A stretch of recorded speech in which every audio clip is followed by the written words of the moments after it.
Imagine waking up and looking at a total net worth of $500,000 on your financial statement. For most people, that number sounds like the finish line of a long and exhausting race. It is the kind of milestone that should let you breathe a little easier and sleep a little better at night. But here is the strange and uncomfortable reality of the year 2026. If you have reached this $500,000 mark, and yet you still find yourself hesitating at the grocery store or worrying about the next property tax bill, you are not alone. There is a deceptive truth behind that $500,000 figure that almost no one in the mainstream media wants to talk about. In this video, we are going to look at why that number can often be a locked vault instead of a comfortable financial cushion.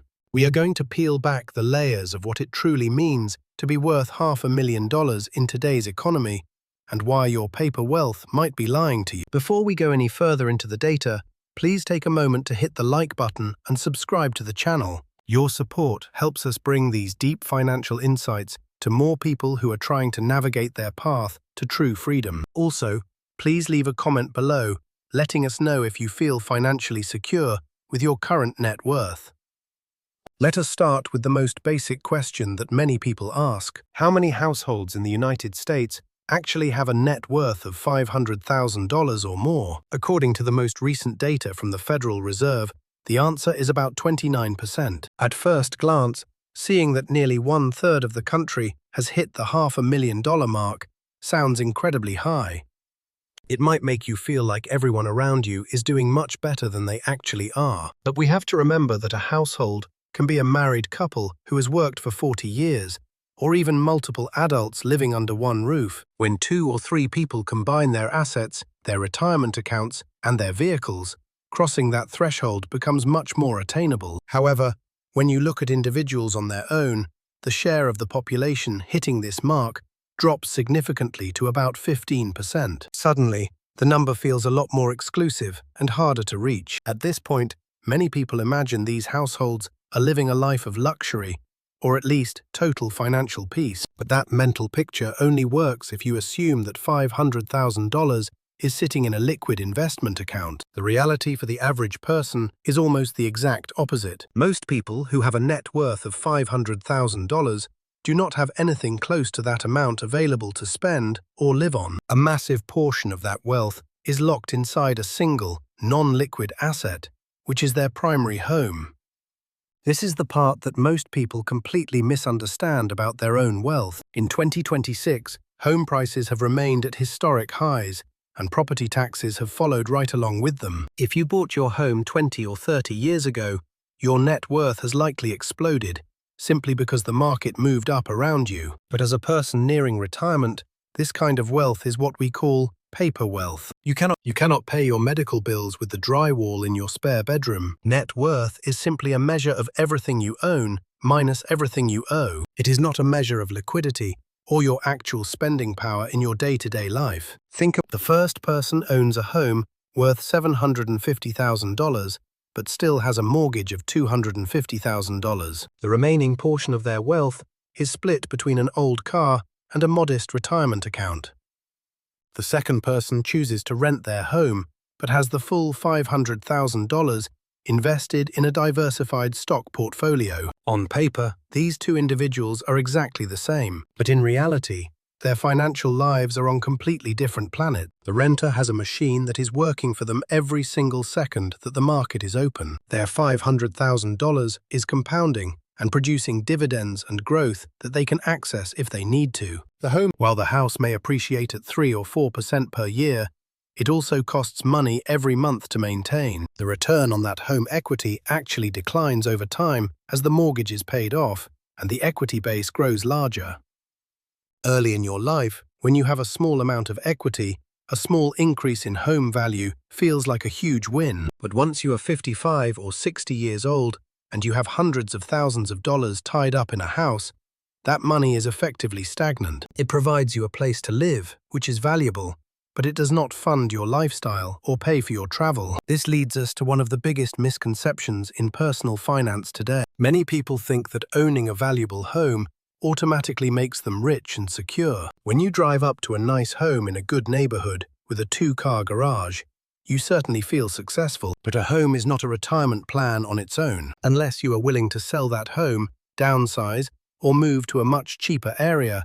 That wealth is functionally invisible to your bank account. This is why the headline numbers about American wealth are so deceptive. They make it sound like a third of the country is sitting on a big financial cushion. But for the vast majority of that group, their cushion is made of brick and mortar, not cash and investments. For a typical household in their late 50s, their $500,000 might look like this: $200,000 in home equity, $200,000 in a retirement account, and $100,000 in cars and personal property. While that is a respectable foundation, the truly liquid portion is much smaller than the total. The retirement account is great, but its significance depends entirely on when you plan to stop working. If you are 60 years old and you only have $200,000 in liquid investments, you are actually facing a very tight budget. Using the safe withdrawal rate of 4%, that $200,000 only produces $8,000 a year in income. That is less than $700 a month. Even when you add in Social Security benefits,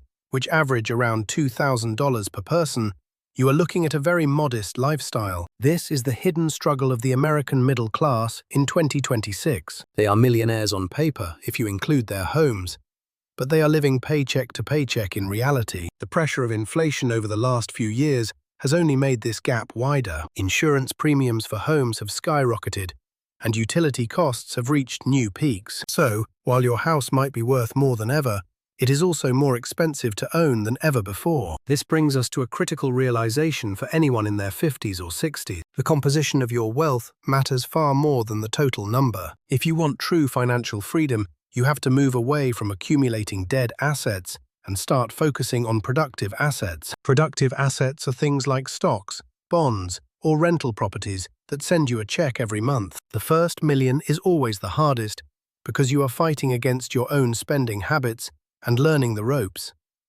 But the second million comes much faster because compounding finally starts to do the heavy lifting for you. However, that acceleration only happens if your money is actually invested. If your wealth is sitting in a house that you never plan to sell, it will never experience that exponential explosion. You might be wondering if it is time to make a change. Is it worth staying in a large 4-bedroom home when your children have moved out and the maintenance is wearing you down? For many people, the answer is a strategic downsizing. By selling a highly appreciated home and moving into a smaller, more efficient space, you can unlock that trapped equity. Imagine taking $300,000 of home equity and putting it into a boring index fund. At an average return of 7 to 10%, that money could double in less than a decade. Suddenly, your net worth is not just a number on a piece of paper.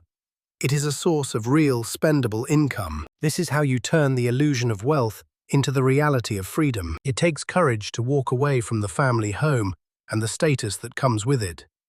But the peace of mind that comes from having a massive liquid safety net is worth far more. We also have to talk about the role of Social Security in this 2026 landscape. The average benefit is a helpful foundation, but it was never meant to be the whole house. If you are relying on the government to provide 80% of your lifestyle, you are giving up your independence. The most successful retirees are those who view Social Security as a bonus, not a lifeline. They have spent their working years building a portfolio that can stand on its own 2 feet.